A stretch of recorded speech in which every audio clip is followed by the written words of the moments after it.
Qué bueno es poder estar nuevamente juntos compartiendo este hermoso tiempo de alabanza, de comunión y también de edificación en la palabra del Señor. Por el testimonio de Lucrecia que hemos escuchado, de cómo Dios ha guiado su vida a pesar de todas las dificultades que ha tenido que atravesar desde su niñez. Sin embargo, el Señor la ha encaminado en un proyecto de vida significativo donde ella también está creciendo en su vida espiritual, en su vida intelectual y también ayudando a muchos que están en necesidad con el testimonio poderoso de lo que Dios está haciendo en su vida. Estamos compartiendo acerca de cómo vivir una vida de fe. Dice la palabra, porque yo sé los planes que tengo para ustedes, dice el Señor.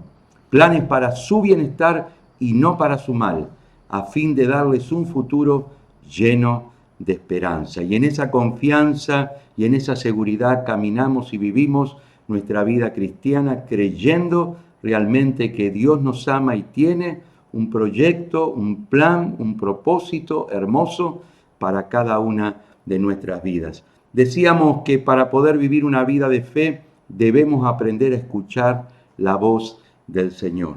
A través de la palabra, de la oración, de las circunstancias, a través de los hermanos de la congregación, Dios habla a nuestro corazón. Así como le habló a Nehemías, también Dios habla a nuestras vidas para manifestar su voluntad y para hacernos caminar en su voluntad.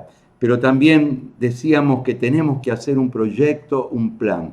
Una vez que Dios habla en nuestra vida, que nos encamina en un proyecto, en un plan, en un propósito, debemos aprender a desarrollar un proyecto que nos encamine desde donde estamos hacia donde deseamos estar, siguiendo determinados planes de acción para que ese sueño, ese proyecto pueda llegar a ser una realidad. Así lo vimos en la vida de Nehemías, cómo él se preparó durante 4 meses para cuando llegó la oportunidad y que el rey le preguntó lo que necesitaba, él pudo responder exactamente lo que quería. En tercer lugar, vimos en el mensaje anterior que debemos justamente implementar la visión que el Señor nos da.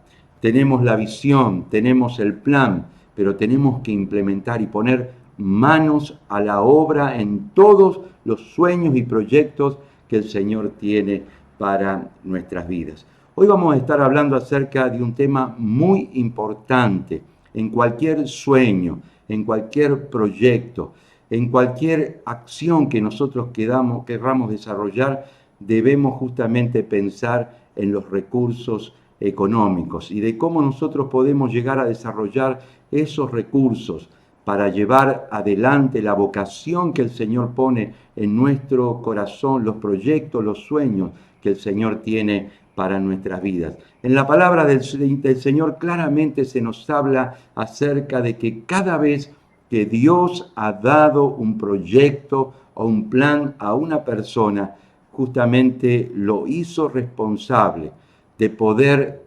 recurrir a aquellos que podían ayudarle y ser administrador de los recursos que Dios iba poniendo en sus vidas. Por ejemplo, cuando el Señor mandó a construir el tabernáculo a Moisés, nos dice la palabra en Éxodo, capítulo 35, versículo 4 y versículo 5. Moisés se dirigió a toda la comunidad israelita y les dijo, esto es lo que el Señor ha ordenado que se haga. Recojan entre ustedes una ofrenda para el Señor. Todos los que quieran dar una ofrenda al Señor voluntariamente y de corazón deben traer oro, plata o bronce. Cuando David tuvo el deseo en su corazón de construir justamente el templo del Señor allí en Jerusalén, durante muchísimos años estuvo ahorrando para este propósito. De los recursos que Dios le daba, él apartaba justamente el dinero necesario, el oro o la plata, para llevar adelante la construcción. Nos dice la palabra en Primera Crónicas, capítulo 29, versículo 2 en adelante. Con todo esfuerzo, decía David al pueblo de Israel, he preparado lo necesario para el templo de mi Dios, oro, plata, bronce, hierro y madera, respectivamente, para cada una de las cosas. Y también cornalina, piedras para engastar, mezclas, piedra para mosaico, toda clase de piedras preciosas y alabastro en abundancia. Pero además de todo lo que ya tengo preparado para el templo, y por el amor que tengo al templo de mi Dios, entrego para el templo el oro, la plata, que son de mi propiedad personal, 100.000 kilos de oro del más fino, 230.000 kilos de plata refinada para cubrir las paredes de los edificios, todo el oro y toda la plata para hacer de uno u otro metal lo que sea necesario, y para todo el trabajo que tenga que hacer los artesanos. Y ahora, ¿quién quiere contribuir voluntariamente haciendo un donativo para el Señor? Allí estaba David con este sueño, con este proyecto, pero se daba cuenta del esfuerzo que él tenía que hacer de poder administrar, de poder ahorrar y de poder invertir y ofrendar para esta tarea, y que era necesario recursos propios, pero también llamar a otros para ofrendar, para donar y para contribuir para ese proyecto. Jesús dijo: si alguno de ustedes quiere construir una torre, ¿acaso no se sienta primero a calcular los gastos para ver si tiene con qué terminarla? Y Pablo justamente decía a los hermanos de Tesalónica lo siguiente: hermanos míos, ustedes seguramente se acuerdan de lo duro que trabajamos para ganarnos la vida. Mientras les anunciábamos la buena noticia de Dios, trabajamos de día y de noche para que ninguno de ustedes tuviera que darnos dinero. El apóstol Pablo, como los demás hermanos que hemos estado compartiendo, de alguna manera tuvieron que trabajar duramente para poder financiar el proyecto y el ministerio que el Señor le estaba encomendando para llevar adelante. Todo proyecto, todo plan, todo sueño, todo anhelo tiene justamente un precio. Y nosotros tenemos que estar dispuestos a poder contribuir y a poder trabajar y a poder involucrarnos económicamente en aquellas cosas que Dios quiere hacer con cada una de nuestras vidas. El tema económico es muy importante y Dios espera que podamos desarrollar una economía saludable para que podamos cumplir con aquellos sueños y aquellos propósitos que el Señor tiene para nuestras vidas. Cualquier sueño, cualquier proyecto tiene una parte económica fundamental, y es sumamente importante que nosotros podamos ser responsables en esta actitud necesaria para que Dios pueda usar nuestras vidas con poder, con gracia, y podamos alcanzar los objetivos que el Señor tiene para nuestra vida. Y como estamos viendo el libro de Nehemías y la manera en que Dios trabajó con él, vamos a ver algunos principios importantes que están en Nehemías, pero están también en todos aquellos hombres y mujeres que Dios ha usado a lo largo de la vida y de la historia. En primer lugar, debemos ser fiel en lo cotidiano. Algo lo hemos visto ya en otros mensajes, pero Nehemías era copero del rey cuando el Señor lo llamó a una gran visión en el cual el Señor deseaba usarlo. Y ahí estaba Nehemías en su trabajo, siendo fiel en aquella tarea que el Señor le permitía desarrollar. Ser copero del rey era una gran responsabilidad. No cualquiera era copero del rey. Sin embargo, era también un trabajo en el cual Nehemías estaba trabajando justamente para el imperio que había asesinado a muchos de sus parientes, a muchos de sus paisanos, y estaba allí como esclavo en un territorio enemigo. Sin embargo, era fiel en la tarea en donde el Señor le puso, y allí estaba haciendo su trabajo, y en esa responsabilidad cotidiana el Señor lo llamó. A pesar de que era un puesto, como decíamos, muy importante, muy trascendente, era la persona más cercana al rey, una persona de mucha confianza.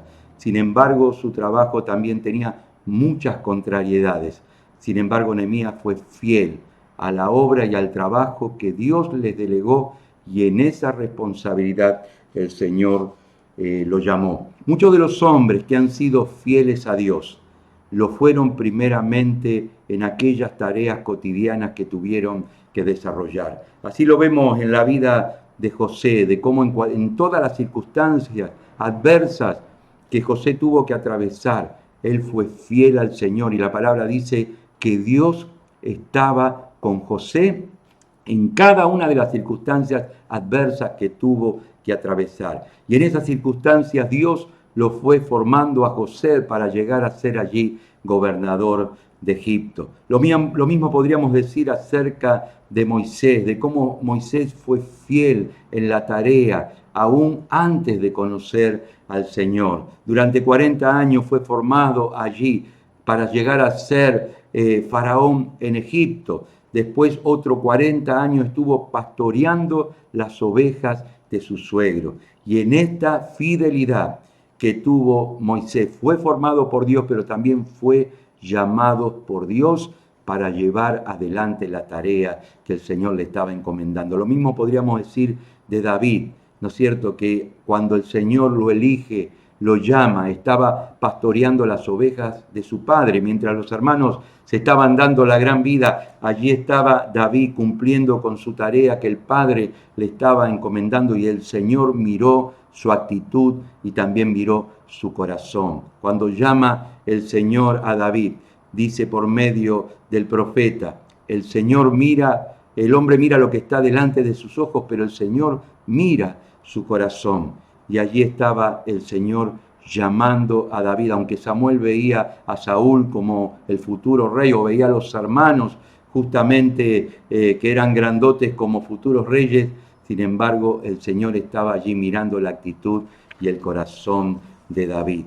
Cada una de las personas que fueron llamados por Dios a lo largo de toda la Biblia, primero fueron fieles en las tareas y responsabilidades cotidianas. Y es interesante que cuando Dios llama a muchos de ellos, como llamó a Eliseo cuando estaba allí arando con 12 yuntas de bueyes, como cuando llamó el Señor a los discípulos mientras ellos estaban pescando, o cuando Dios llama a Pablo mientras él estaba cumpliendo con su tarea de perseguir a la iglesia, cada uno de ellos fueron llamados cuando estaban en sus trabajos cotidianos, siendo responsables en su labor.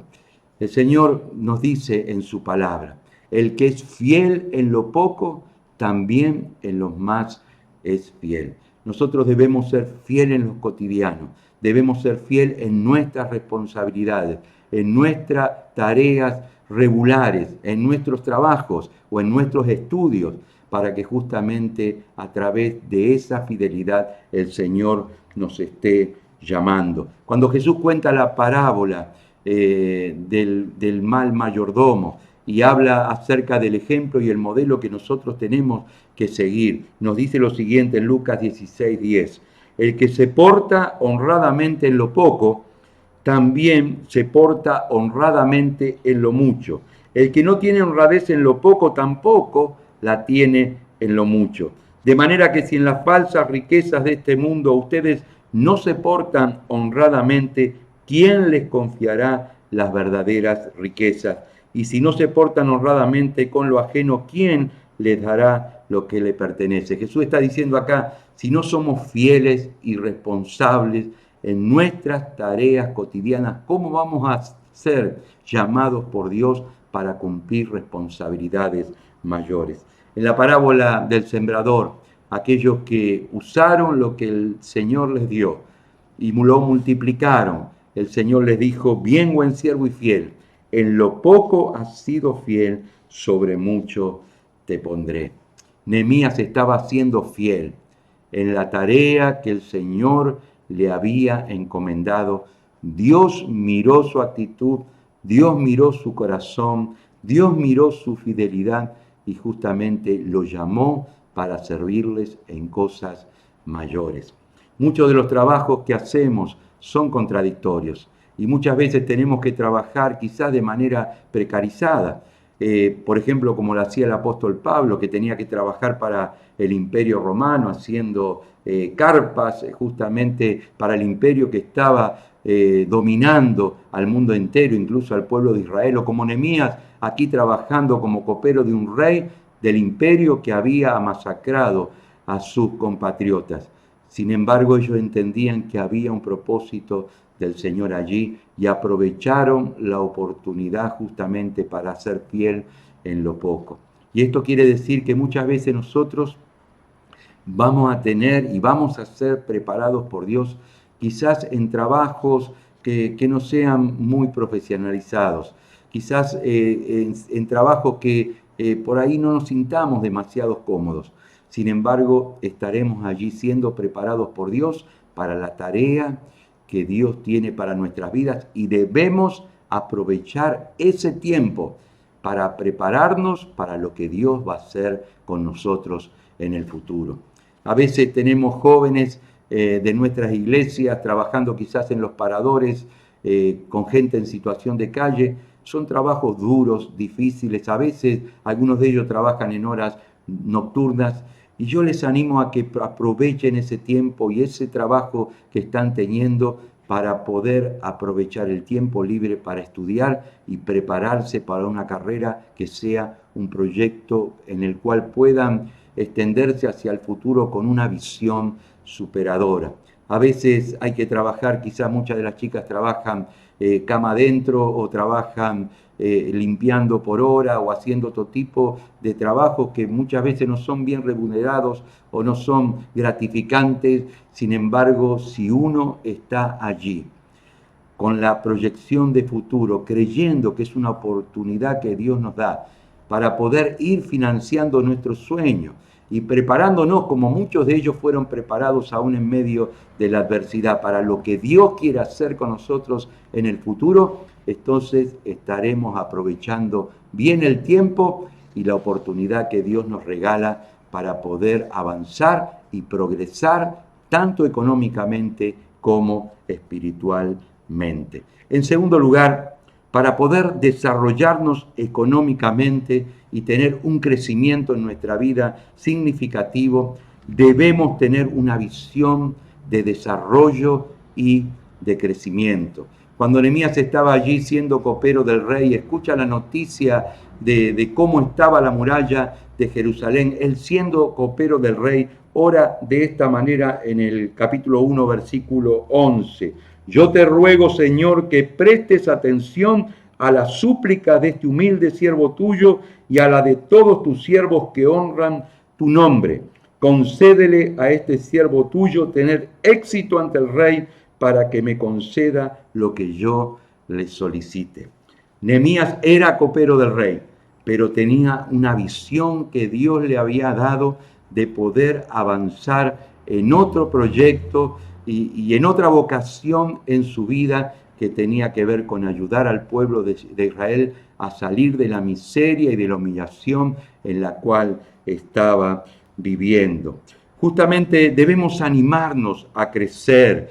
Para eso es necesario salir de nuestra zona de confort y comenzar a tomar nuevos desafíos. No importa tanto en el lugar donde nosotros ahora estemos, sino más bien cómo podemos proyectarnos desde donde estamos, como lo hizo Nehemías, hacia el futuro que el Señor tiene para nosotros. Debemos animarnos a crecer. Para eso es necesario avanzar, desarrollarnos, salir justamente de aquellas cosas en las cuales, como en el caso de Nehemías, se sentía seguro, para ir hacia otro proyecto y hacia otro plan o avanzar en los proyectos y planes que Dios tiene para nuestras vidas.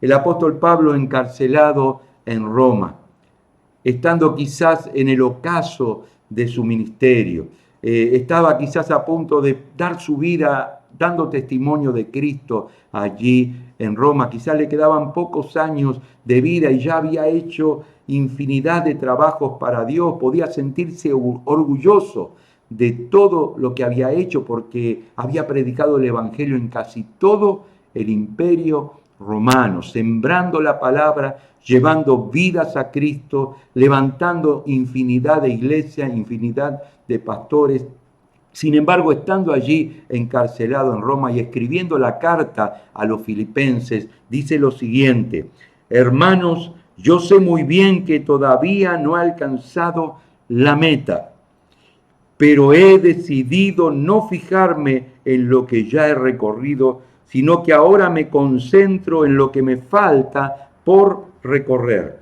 Así que sigo hacia la meta para llevarme el premio que Dios nos llama a recibir por medio de Jesucristo.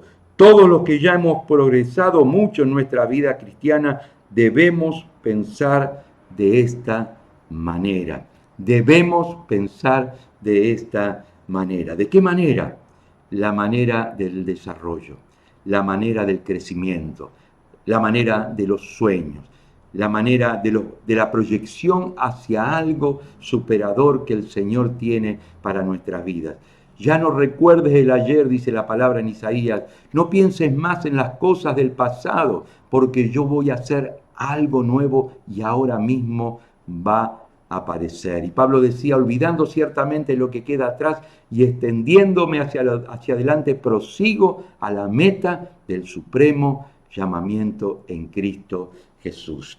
Para eso debemos tener fe, para eso debemos creer que Dios tiene planes mejores para nosotros. Para eso debemos avanzar saliendo de nuestra zona de confort y esforzándonos justamente a poder ir hacia otros lugares, hacia otras metas en la cual vamos a tener que pagar un precio en más de un sentido.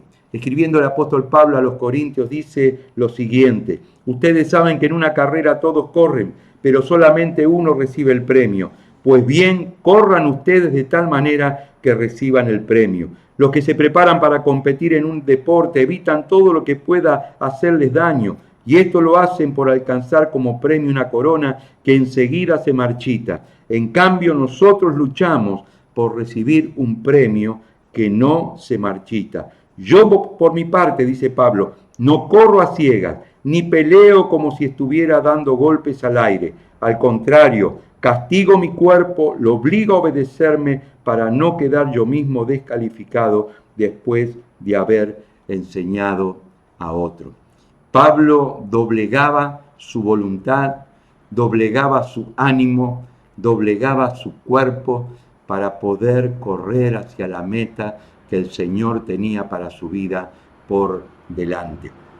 Y todo proyecto, todo plan necesita de nuestro esfuerzo, de nuestro trabajo, de nuestra voluntad comprometida y de nuestra mirada, como dice Pablo, en la visión que el Señor tiene para cada uno de nosotros. En todo proyecto, en todo trabajo, debemos esforzarnos justamente para llegar a la meta. Dice Pablo, todos los que ya hemos progresado mucho en nuestra vida cristiana, debemos pensar de esta manera. No importa cuánto hayas progresado, no importa cuánto hayas hecho para Dios, no importa el tiempo que has invertido en servirle, Dios tiene cosas nuevas para nosotros y para eso debemos dejar atrás justamente esos logros o esas cosas que hemos desarrollado para el Señor y extendiéndonos hacia adelante, continuar hacia la meta. En tercer lugar, debemos ser sensibles a las necesidades de otros.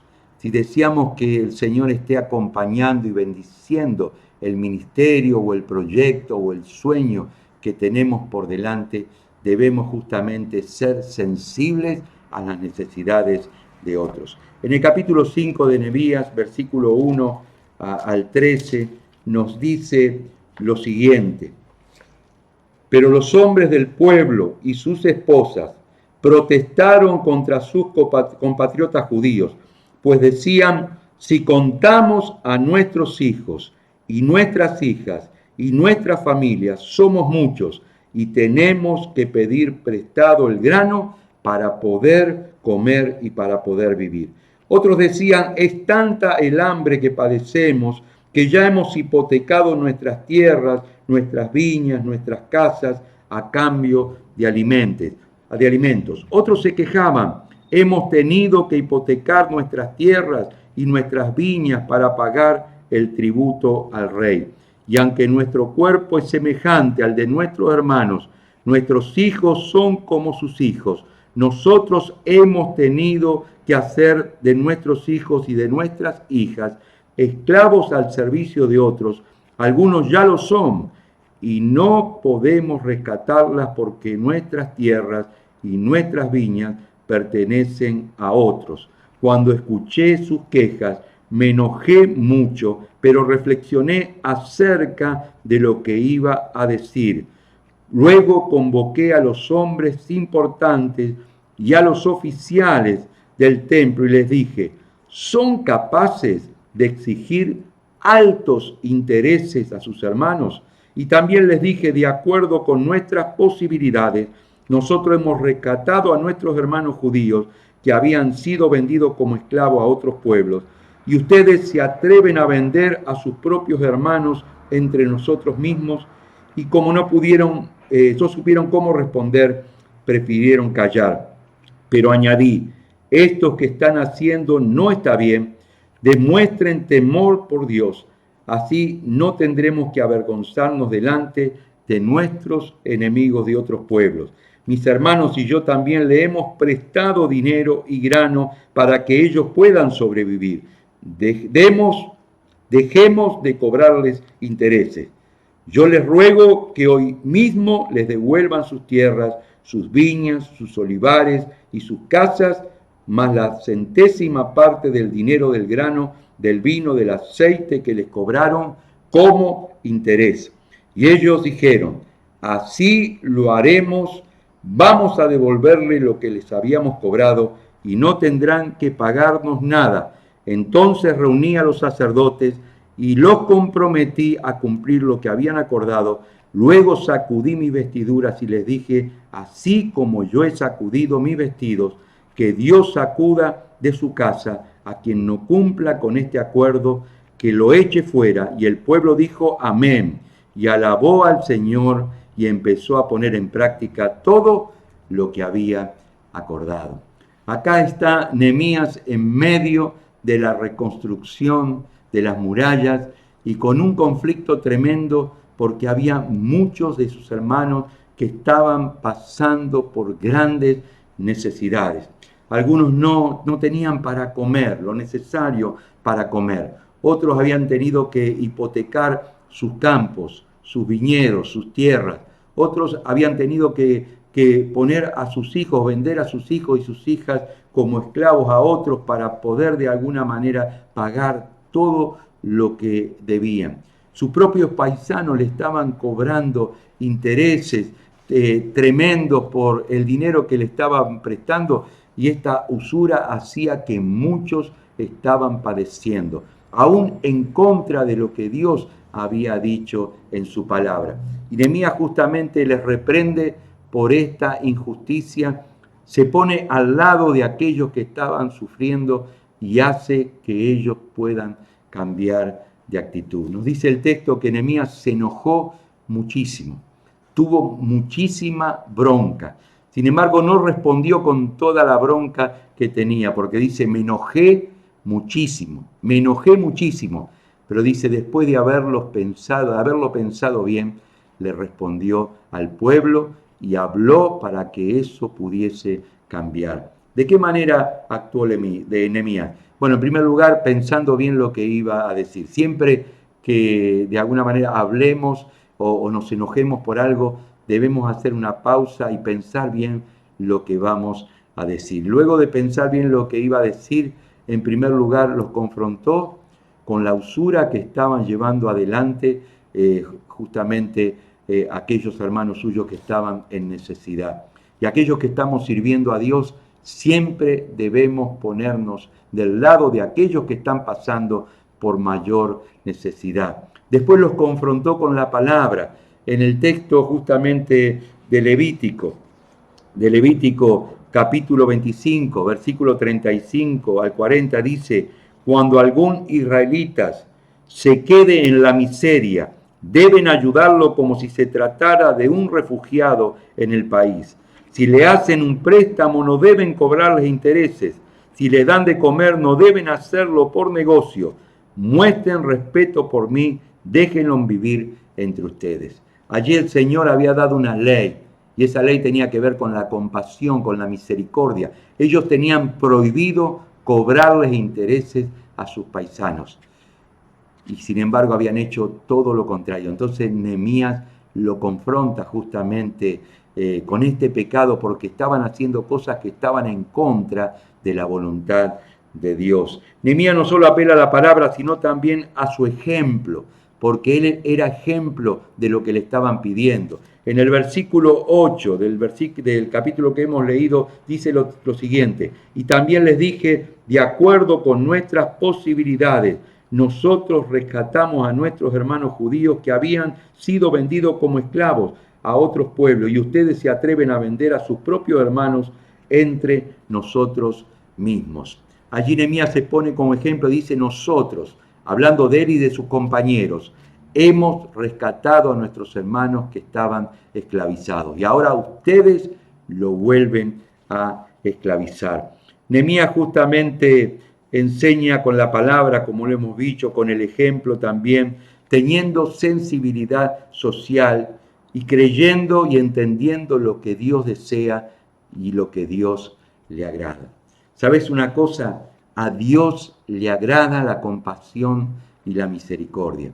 En Hebreos capítulo 13, versículo 16, dice lo siguiente: de la ayuda mutua y de ayudar a los necesitados, no se olviden, porque de tales acciones se agrada Dios.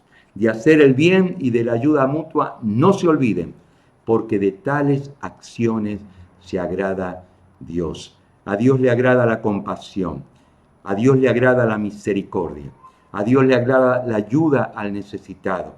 Y Dios premia abundantemente cuando nosotros somos fieles y ayudamos a aquellos que están en necesidad. En Isaías 58, versículo 10 y versículo 11 se nos dice lo siguiente. Dios nos dice lo siguiente: si te das a ti mismo en servicio del hambriento, si ayudas al afligido en su necesidad, tu luz brillará en la oscuridad y tus sombras se convertirán en luz del mediodía.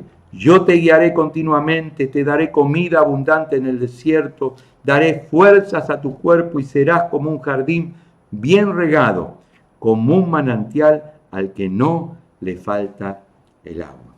Si somos compasivos, si somos misericordiosos, si nos ponemos del lado de aquellos que están sufriendo y les ayudamos a poder sobrellevar esta situación que están atravesando, Dios va a bendecir nuestra vida y nos va a retribuir y nos va a ayudar en todo también lo que nosotros estemos necesitando. Un préstamo al pobre, dice la palabra, es un préstamo al Señor, y el Señor mismo pagará la deuda. Un préstamo al pobre es un préstamo al Señor, y el Señor mismo pagará la deuda.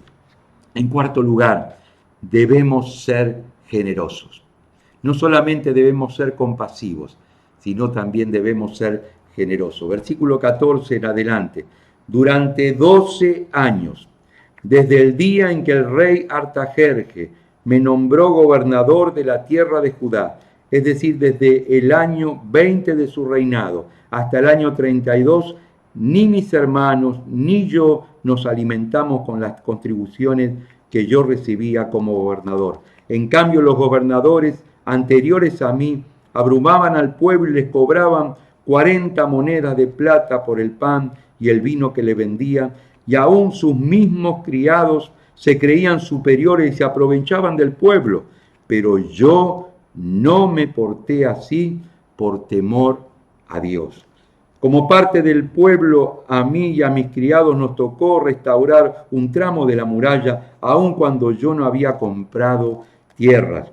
A mi mesa se sentaban 150 judíos y oficiales, más otros que venían de las naciones vecinas.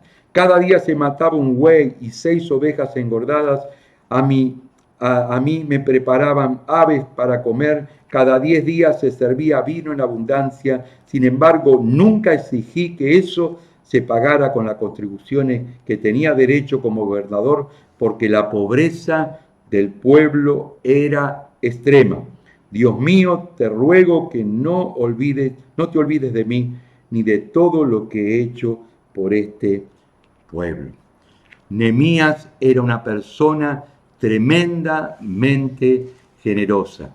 Y en estos versículos nos muestra cómo él, siendo gobernador, no quiso cobrar el sueldo que le correspondía, porque las cargas del pueblo ya eran muchas. No aumentó los impuestos como lo habían hecho los gobernadores anteriores. No se había aprovechado de su situación para de alguna manera poder disfrutar de los bienes y de las riquezas que tenía como gobernador, porque dice que la pobreza del pueblo era extrema.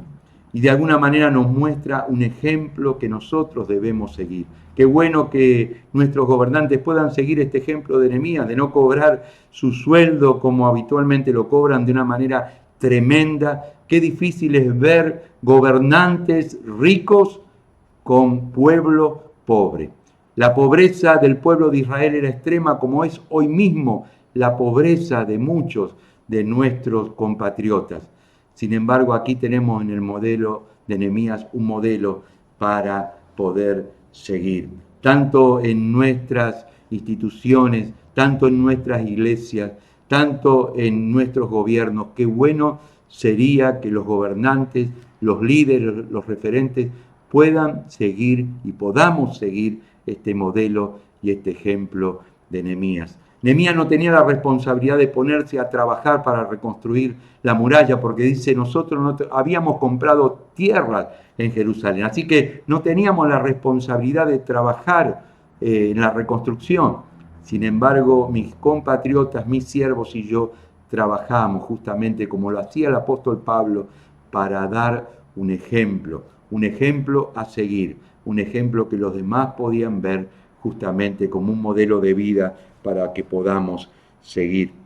El apóstol Pablo tuvo la misma actitud y el mismo corazón que tenía Nehemías. Para llevar adelante su ministerio nunca exigió un sueldo, sino él trabajaba con sus manos para ganarse la vida. Siempre se compadeció de aquellos que estaban en necesidad. Y lo mismo como lo hizo Nehemías, que alimentaba a todos aquellos que estaban bajo su servicio, no con el sueldo que le correspondía ni con los recursos como gobernador, sino lo hacía de su propio bolsillo. Así el apóstol Pablo se sostenía en su ministerio, sostenía a aquellos que estaban con él trabajando y también ayudaban a aquellos que estaban en necesidad. Así lo dice Pablo en Hechos capítulo 20, versículo 33.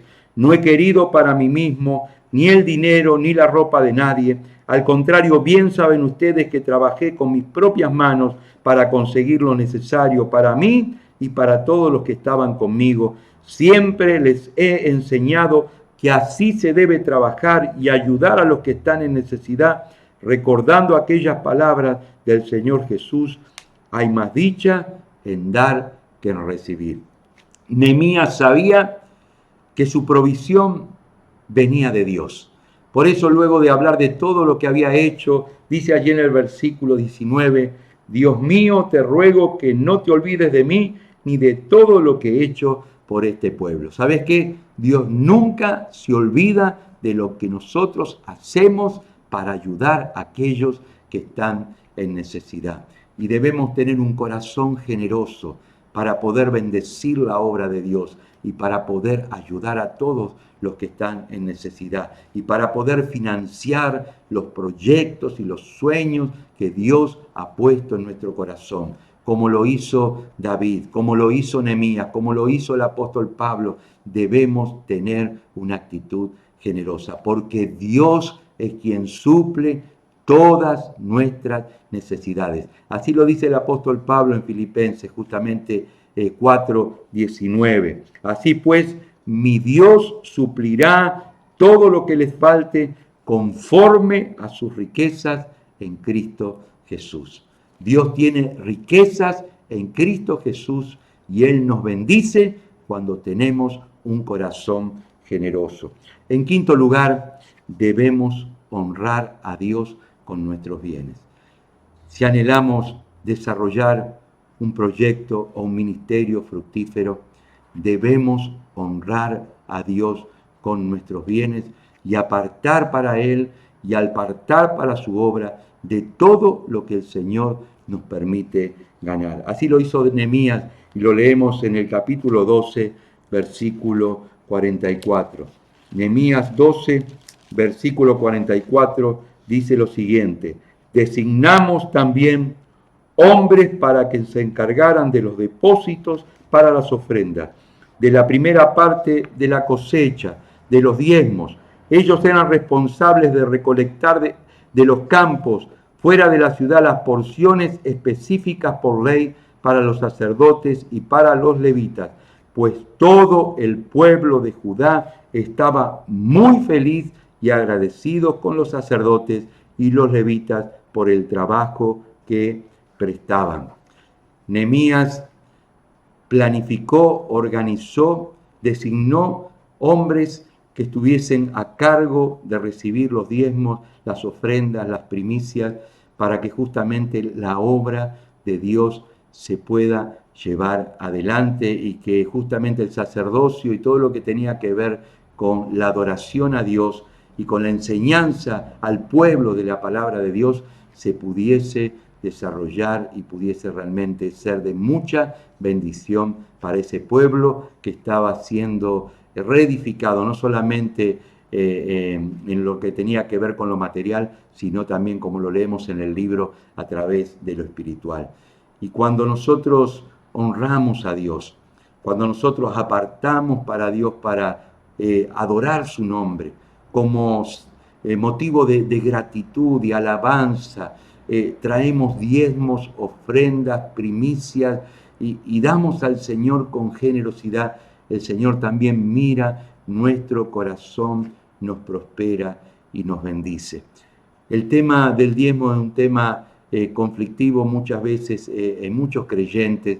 Sin embargo, leyendo la palabra vemos que es como si fuese la ley, como si fuese el piso, como si fuese la obligación de aquellos que tenían que apartar parte de su dinero para poder llevar al tesoro del templo para sostener la obra. Sin embargo, en aquellos que han servido a Dios con generosidad, como es este caso de Nehemías, o el caso de David, o el caso de Pablo, o el caso de tantos otros, que fueron hombres que Dios utilizó de manera tremenda y poderosa, vemos que eran personas tremendamente generosas, que daban de lo que Dios le daba para bendecir la obra de Dios, para extender su reino, para ayudar a aquellos que estaban en necesidad y para que los proyectos y los sueños de Dios se pudiesen llevar adelante. En el Nuevo Testamento no se habla de diezmo, porque los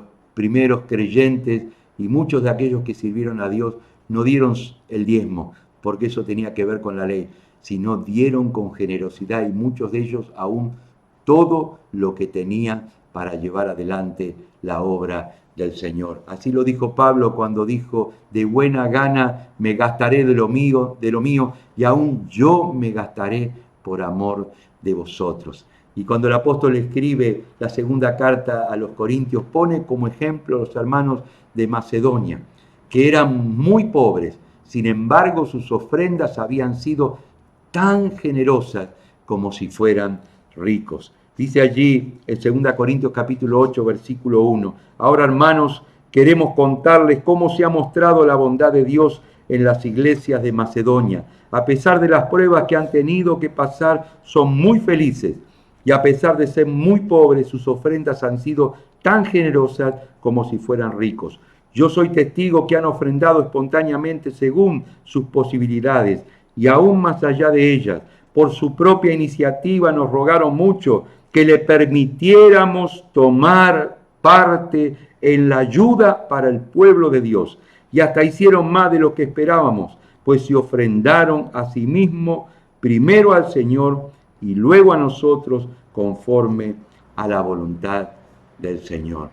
Los hermanos de la iglesia de Macedonia es el modelo que vemos en el Nuevo Testamento, pero también en los grandes hombres que Dios ha usado a través de la palabra y a través de la historia. Hombres que se dieron primeramente al Señor y después a su obra, con amplia generosidad, gastando de lo que tenían y ofrendando generosamente para que la obra y los proyectos de Dios se puedan llevar adelante. Mi Dios pues suplirá todo lo que os falte conforme a sus riquezas en gloria en Cristo Jesús. Dios quiere bendecir y prosperar nuestras vidas para ser canales de bendición. Y el desarrollo económico en nuestras vidas es muy importante para que podamos llevar adelante los proyectos que el Señor tiene para con cada una de nuestras vidas. Para eso debemos ser fiel en lo cotidiano. En el trabajo que hoy estemos trabajando, seamos fieles. En segundo lugar, tenemos que tener una proyección de crecimiento. No te conformes como estás hoy. Toma ese piso para proyectarse hacia el futuro en los sueños y en los proyectos que Dios tiene para tu vida. Sé sensible a las necesidades de las personas. Ten compasión de aquellos que están en necesidad y en cuanto dependa de ti, trata de ayudarlos y de ser instrumento de bendición, porque Dios le agrada la compasión y aquel que es misericordioso alcanzará misericordia. Sé generoso en todo lo que Dios te dé como una actitud de agradecimiento y nunca por obligación.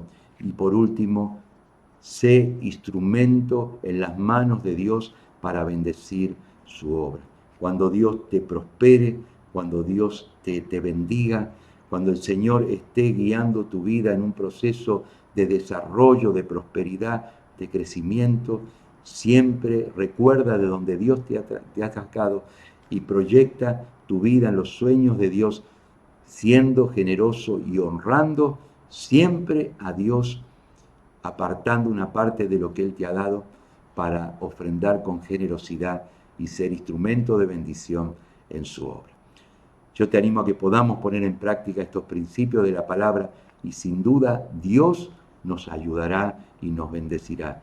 Dios le dijo a Abraham: te voy a bendecir y serás una bendición para otros. Y esta promesa es también para nosotros. Dios nos quiere bendecir y nos quiere prosperar integralmente para que podamos ser instrumentos también de bendición para otros. Oremos al Señor. Padre, te damos gracias por esta palabra que hoy hemos podido escuchar. Gracias, Señor, porque es tu palabra y vemos en la vida de Nehemías y de tantos hombres en la Biblia, personas que fueron fieles a tus propósitos y tú lo has ayudado, lo has encaminado, lo has bendecido, lo has prosperado y ellos a su vez fueron canales de bendición. Queremos, Señor, seguir su ejemplo y queremos ser generosos con todos los recursos que vos pongas en nuestras vidas. Gracias, Señor, por tu promesa que dice: dad y se os dará, medida buena, abundante y rebosante en vuestro regazo, porque con la misma medida que ustedes midan, se volverá a medir. Y también tu palabra dice: el que siembra escasamente, segará escasamente, pero el que siembra generosamente, generosamente también cosechará. Queremos sembrar con generosidad y queremos ver tu mano de bendición y prosperidad también sobre nuestras vidas y sobre todo lo que emprendamos. En el nombre de Jesús, amén y amén. Que Dios te bendiga y que esta palabra siga trabajando en tu vida. Escribinos, queremos conocerte y que puedas integrarte a la comunión de nuestra iglesia o de cualquier otra iglesia cristiana donde se enseñe su palabra y se adore al Señor. Dios te bendiga.